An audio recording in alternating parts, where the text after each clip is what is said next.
conseil d'administration de ce jour, présidé exceptionnellement par le ministre Bundono, administrateur indépendant de l'école des mines, a porté sur la présentation de la rentrée académique qui vient de voir l'école recruter une cohorte d'une quarantaine d'étudiants au titre de la promotion 8 et également préparer la sortie de la promotion 7 dont les techniciens ont soutenu à la mi-octobre dernier.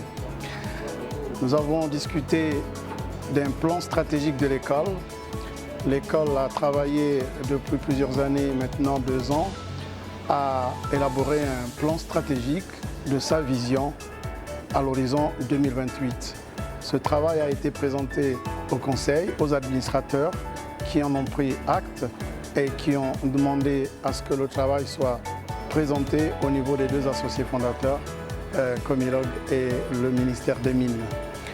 Nous avons également discuté du projet de budget 2025 qui est quasiment identique à celui de l'exercice 2024. Celui de l'exercice 2024 se solderait, nous ne sommes qu'en termes de prévision puisque l'année sera clôturée en mars 2025.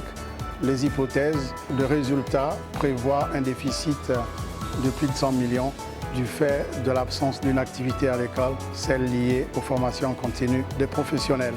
Donc le budget 2024 déficitaire, le budget 2025, lui, ne le serait pas a priori si nous retrouvons notre capacité à reprendre l'activité de formation des salariés au titre de la formation continue et des perfectionnements professionnels avec nos partenaires, dont Comilog.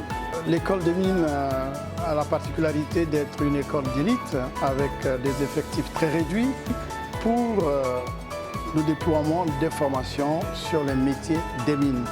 Les mines, c'est un monde de l'exploration jusqu'à la réhabilitation. Toutes les sociétés minières n'ont pas les mêmes besoins au même moment. On parle aujourd'hui d'Ivindo Iron, qui est plutôt en phase d'exploration. Vous aurez besoin de géologues, vous aurez besoin d'ingénieurs projet, vous aurez besoin de... Aujourd'hui, Comilog est dans les opérations et nous avons... Donc l'école couvre tous ces pans, mais chacune des sociétés ayant ses spécificités.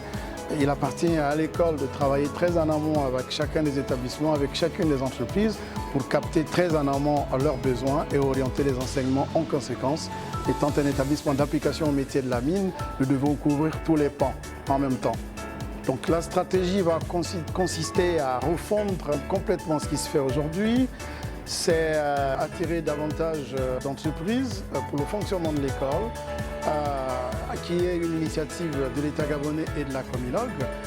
Désormais, nous souhaitons que les autres entreprises minières viennent prendre une part active comme membres actifs au fonctionnement de l'école pour y inscrire leurs besoins en termes de formation, y compris aussi amener à l'école leurs experts métiers pour vulgariser les métiers pour lesquels ils ont l'expertise.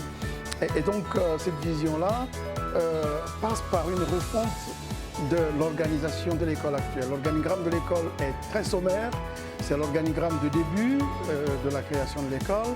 L'école joue maintenant, côtoie les écoles qui ont plus d'années, plus d'expérience. C'est donc au niveau de la refonte de l'organigramme de l'école pour pouvoir asseoir tous les services qui sied ou qui concourent au fonctionnement d'une école. Donc cette stratégie, pour qu'elle porte ses fruits, on a besoin de pourvoir nombreux postes au sein de l'école.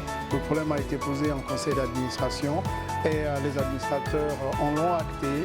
Le problème va être remonté au niveau des associés fondateurs qui, au besoin, demanderont une refonte totale de la vision et qui sera adoptée plus tard.